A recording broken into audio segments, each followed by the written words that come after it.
मनाला उल्हसित कधी करशील का? मरगळलेल्या मनाला उल्हसित कधी करशील का? अस्तित्वाला तुझ्या जाग कधी आणशील का? मरगळलेल्या मनाला उल्हसित कधी करशील का? अस्तित्वाला तुझ्या जाग कधी आणशील का? अगं सांग वेडे, तू तुझ्यासाठी कधी जगशील का? अगं सांग वेडे, तू तुझ्यासाठी कधी जगशील का? जग फार सुंदर आहे, डोळे भरून कधी पाहशील का? जग फार सुंदर आहे, डोळे भरून कधी पाहशील का? एका संसाराच्या रामगडातून मोकळं कधी होशील का? संसाराच्या रामगडातून मोकळं कधी होशील का? अगं सांग वेडे, तू तुझ्यासाठी कधी जगशील का? अगं सांग वेडे, तू तुझ्यासाठी कधी जगशील का? मायेच्या डोहातून दूर कितीतरी जाशील का? मायेच्या डोहातून दूर कितीतरी जाशील का? एकांतात एकटीच कधीतरी मनमुराद हसशील का? एकांतात एकटीच कधीतरी मनमुराद हसशील का? अगं सांग वेडे, तू तुला कधी अनुभवशील का? अगं सांग वेडे, तू तुला कधी अनुभवशील का? नमस्कार, मी राजाई ज्ञानेश्वरी किसन. या ठिकाणी या शुभप्रसंगी मला बोलण्याची संधी मिळाली त्याबद्दल मी संस्थापकांचे आभार मानते. आज जागतिक महिला दिवस, त्याबद्दल सर्व महिलांना जागतिक महिला दिनाच्या हार्दिक हार्दिक शुभेच्छा. आज या ठिकाणी मला बोलण्याची संधी मिळाली म्हणून मी पुन्हा एकदा संस्थापकांचे आभार मानते. आज आनंदाची बाब आहे की स्त्रिया पुरुषांच्या खांद्याला खांदा लावूनच नाही तर त्यांच्याही पुढे मार्गक्रमण करत आहेत. तरीही मला अजूनही असं वाटतं की त्यांना पूर्णपणे समानता मिळाली नाही. असं लोक असं म्हणतात की मुलगा हा घराचा वंशज असतो, मुलगा हा घराचा वंशज असतो, तो घराचा दिवा असतो. पण त्यांना हे कळत नाही, मुलगा जर एका घराचा वंशज असला तर मुलगी दोन्ही घराची वंशज असते. मुलगा जर दिवा असेल तर मुलगी त्या दिव्याची वात असते. तर माझा आजचा विषय आहे माझ्या आयुष्यातील आदर्श महिला. तर माझ्या आयुष्यातील आदर्श महिला कुणी एक नाही. ज्या सर्व महिला प्रयत्न करतात त्या सर्व महिला माझ्या आयुष्यातील आदर्श महिला आहेत. प्रथम म्हणजे माझी आई. ती प्रयत्न करते आम्हाला घडवण्याचा, ती प्रयत्न करते आम्हाला संस्कार देण्याचा, ती प्रयत्न करते आम्हाला सांभाळण्याचा. प्रथम त्या आईला मुजरा माझा मानाचा, प्रथम त्या आईला मुजरा माझा मानाचा. लोक असं म्हणतात की मुलींचं कुठलंच घर नसतं, लोक असं म्हणतात की मुलींचं कुठलंच घर नसतं. पण खरं तर हे आहे, लोग कहते हैं कि नारी का कोई घर नहीं होता, लोग कहते हैं कि नारी का कोई घर नहीं होता, लेकिन सच तो यह है कि नारी के बिना कोई घर घर नहीं होता, लेकिन सच तो यह है कि नारी के बिना कोई घर घर नहीं होता. स्त्री म्हणजे काय, काही वेगळं नसतं, तीही एक मनुष्यच असते. डिवचली तर वाघी नसते, तुडवली तर नागी नसते, डिवचली तर वाघी नसते, तुडवली तर नागी नसते. तान्ह्या बाळाची नीज असते, कडाडली तर वीज असते, कडाडली तर वीज असते, तान्ह्या बाळाची नीज असते. आणि बरं का तिच्याच गर्भात साऱ्या भविष्याचे बीज असते, आणि बरं का तिच्याच गर्भात साऱ्या भविष्याचे बीज असते. किरण बेदी या तर सर्वांनाच माहीत असणार, पहिल्या महिला IPS अधिकारी. त्यांनी त्यांच्या जीवनामध्ये खूप कष्ट केले. ज्या सर्व महिलांनी त्यांच्या जीवनामध्ये प्रयत्न केले त्या सर्व महिला माझ्यासाठी आदर्श आहेत आणि आदर्श राहतील. सर्व मुलींची आई आमची माऊली, सर्व मुलींची आई आमची माऊली, विद्येची ज्योतिबांची सावित्री, विद्येची होती ती सावली, ज्योतिबांची सावित्री, विद्येची होती ती सावली. सावित्रीबाई फुले याही माझ्या जीवनामध्ये आदर्श महिला आहेत.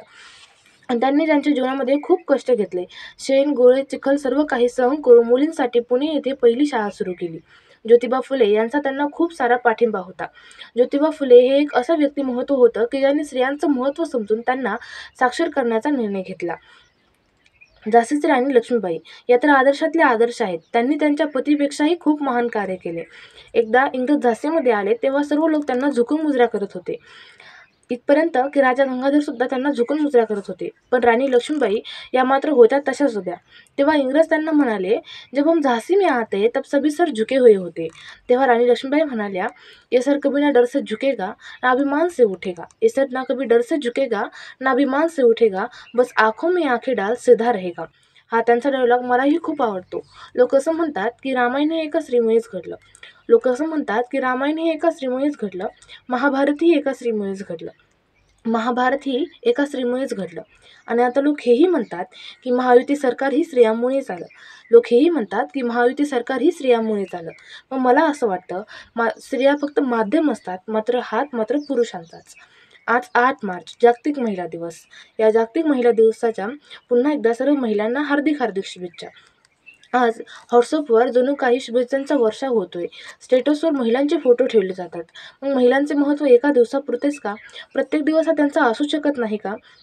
जसं बैलपोळ्याला बैलांना वर्षभर दावणीला बांधलेला बैल सोडून त्याला धुवून धावून त्याला सजवून त्याला गोडधोड खायला देऊन त्याची मिरवणूक काढली जाते, तशी तर स्त्रियांची अवस्था होत नाही ना. यावर गांभीर्याने विचार करायला हवा.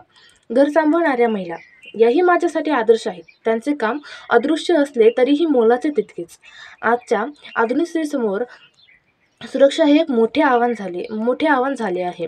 का ती स्वतःची सुरक्षा स्वतः करू शकत नाही? करू शकते, पण तिला लहानपणापासून असं सांगितलं जातं की तू एक मुलगी आहे. आधुनिक स्त्रीसमोर सुरक्षा हे खूपच मोठे आव्हान झालेले आहे. स्त्रियांवरील अत्याचार जबाबदार कोण? समाज की मानसिकता? तर मला असं वाटतं मानसिकता. कारण जशी दृष्टी तशी सृष्टी. मानसिकताबरोबरच कायद्याबरोबरच मानसिकताही बदलायला हवी.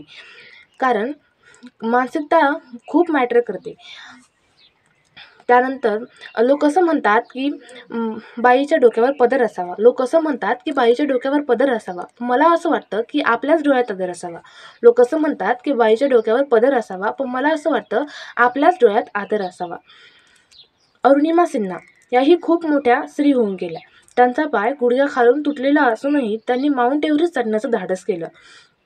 फक्त धाडसच नाही केलं तर त्यामध्ये यशस्वीसुद्धा झाल्या. ज्याला श्री आई म्हणून कळाली तो जिजाऊंचा शिवा झाला.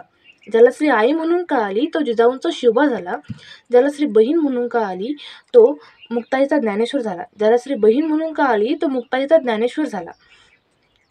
ज्याला श्री पत्नी म्हणून कळाली तो सीतेचा राम झाला. ज्याला श्री पत्नी म्हणून कळाली तो सीतेचा राम झाला. ज्याला श्री मैत्रीण म्हणून कळाली तो राधेचा श्याम झाला. ज्याला श्री मैत्रीण म्हणून कळाली तो राधेचा श्याम झाला.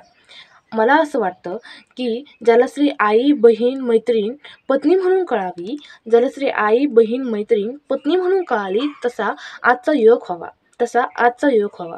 मानसिकता बदला, समाज नक्कीच बदलेल. थँक्यू. श्रोते प्रेक्षक हो, तुम्हाला आमच्या या स्पर्धकाचा व्हिडिओ नक्कीच आवडला असेल. आता या स्पर्धकाला विजयी करण्यासाठी तुम्ही देखील मदत करू शकता. त्यासाठी तुम्हाला या व्हिडिओला लाईक करायचं आहे.